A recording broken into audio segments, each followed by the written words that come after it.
Hello everyone, আসসালামু আলাইকুম। আজকের লেসনে আমরা 11টি পাওয়ারফুল ফ্রেজ শিখব যা নানা টপিকে ব্যবহার করা যাবে।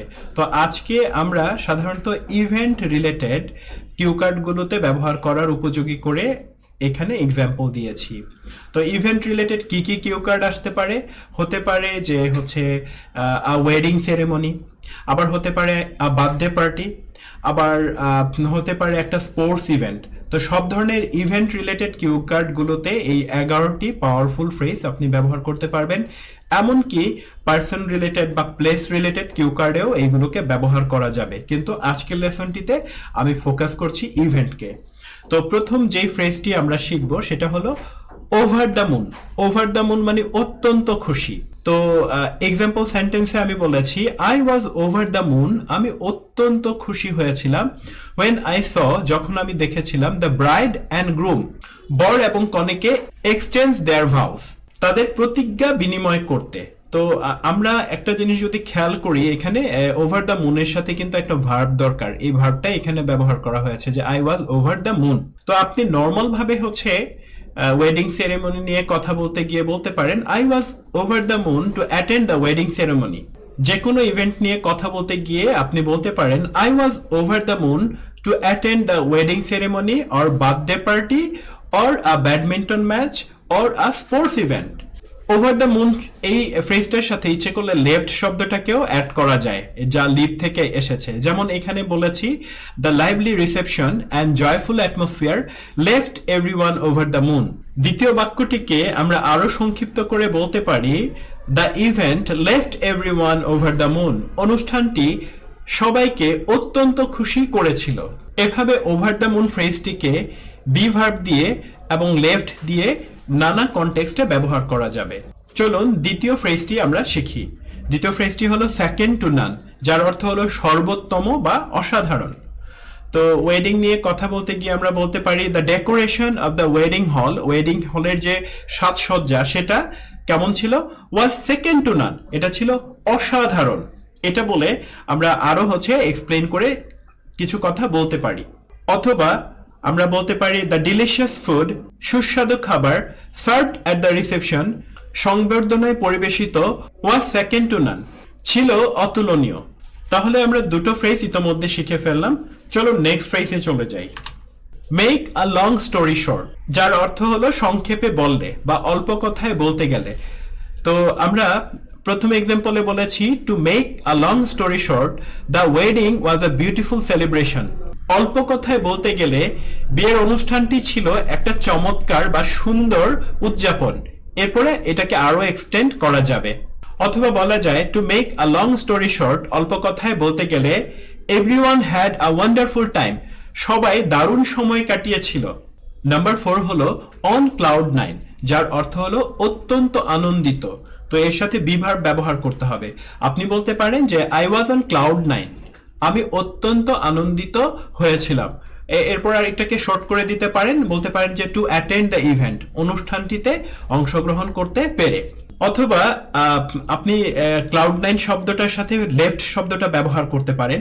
যেমন এখানে আমি বলেছি দ্য জয়াস অ্যাটমসফিয়ার, আনন্দময় পরিবেশ, অ্যান্ড ফ্যামিলি টুগেদারনেস, এবং পরিবারের সাথে একত্রিত হওয়া, left me on cloud nine, আমাকে অত্যন্ত আনন্দিত করেছিল। আরো সহজ করে আপনি যদি বলতে চান, আপনি বলতে পারেন দ্য জয়াস অ্যাটমসফিয়ার, আনন্দ ঘন পরিবেশ, left me on cloud nine, আমাকে অত্যন্ত আনন্দিত করেছিল। তাহলে অন ক্লাউড নাইন ফ্রেজটিকে আমরা নানা কনটেক্সটে ব্যবহার করব। Number 5, with the advent of, আবির্ভাবের সাথে সাথে। তো আমরা এইভাবে বলতে পারি যে with the advent of modern wedding trends, আধুনিক বিয়ের প্রবণতার আগমনের সাথে সাথে the entire ceremony was planned with creativity and elegance, পুরো অনুষ্ঠানটি সৃজনশীলতা এবং শৈলীতে পরিকল্পনা করা হয়েছিল। অথবা আমরা বলতে পারি with the advent of social media, social মিডিয়ার আগমনের বা আবির্ভাবের সাথে সাথে many special moments from the wedding were instantly shared with friends and family, বিয়ের অনেক বিশেষ মুহূর্ত তাৎক্ষণিকভাবে বন্ধু এবং পরিবারের সাথে শেয়ার করা হয়েছিল। তাহলে উইথ দ্য অ্যাডভেন্ট অফ এই ফ্রেজটাকে আমরা নানান ইভেন্টকে বর্ণনা করতে ব্যবহার করতে পারবো। Number 6, foster cooperation and collaboration, সহযোগিতা এবং সমন্বয়কে লালন করা বা উৎসাহিত করা। তো এটাকে আমরা ব্যবহার করেছি এইভাবে, ইভেন্টস লাইক ওয়েডিং, বিয়ের মতো অনুষ্ঠানগুলো ফস্টার কোঅপারেশন অ্যান্ড কোলাবোরেশন। আপনি এটাও বলতে পারবেন যে events like birthday party foster collaboration and cooperation. Sports event নিয়েও এটা বলা যাবে। Once in a blue moon, যার অর্থ হলো কদাচিৎ। তো আপনি বলতে পারেন the reunion of the entire extended family at the wedding was a once in a blue time opportunity. বিয়েতে পুরো পরিবারের একত্রিত হওয়া ছিল এক বিরল সুযোগ। তো আপনি অন্য যে কোনো ইভেন্ট নিয়ে কথা বলতে গিয়ে বলতে পারেন যে attending event like this was a once in a blue moon opportunity.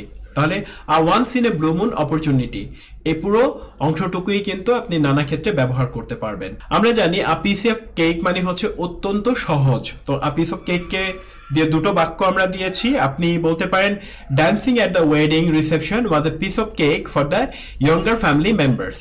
তো আ পিস অফ কেক মানে হলো অত্যন্ত সহজ। কাটিং এজ, এটি চমৎকার একটি ফ্রেজ। তো এটাকে বলা যায় the wedding featured cutting edge technology, বিয়েতে আধুনিক প্রযুক্তি ব্যবহার করা হয়েছিল। অথবা আপনি বলতে পারেন the wedding cake was designed with cutting edge techniques, বিয়ের কেকটি অত্যাধুনিক কৌশলে ডিজাইন করা হয়েছিল। এভাবে কাটিং এজ এই ফ্রেজটিকে আপনি নানা ক্ষেত্রে ব্যবহার করতে পারেন, যার অর্থ হলো অত্যাধুনিক। খুব সুন্দর একটি ফ্রেজ হলো access to. The guest had access to a beautiful lounge area, অতিথিদের একটি সুন্দর লাউঞ্জ এলাকায় অ্যাক্সেস ছিল, অর্থাৎ অতিথিরা যেতে পারত। অ্যাক্সেস টু এটা খুব চমৎকার ফ্রেজ, এটা রাইটিংয়েও ব্যবহার করা যাবে। অথবা আপনি বলতে পারেন access to the wedding venue was easy, বিয়ের স্থানটির অ্যাক্সেস ছিল সহজ। কাম টু অ্যান এন্ড, খুব সুন্দর একটি phrase. The wedding ceremony came to an and with a beautiful farewell, বিয়ের অনুষ্ঠান একটি সুন্দর বিদায়ের মাধ্যমে শেষ হয়েছিল। অথবা আপনি বলতে পারেন the reception came to an end late at night, সংবর্ধনাটি রাতের শেষ দিকে সমাপ্ত হয়েছিল। তো এভাবে আজকের শেখা ফ্রেজগুলোকে আপনি কিন্তু অন্য কিউ কার্ডে এবং স্পিকিং এর যে অন্যান্য টপিক আছে সেখানেও ব্যবহার করতে পারবেন। আশা করি আজকের লেসনটি আপনাদের উপকারে আসবে। সবাইকে অসংখ্য ধন্যবাদ।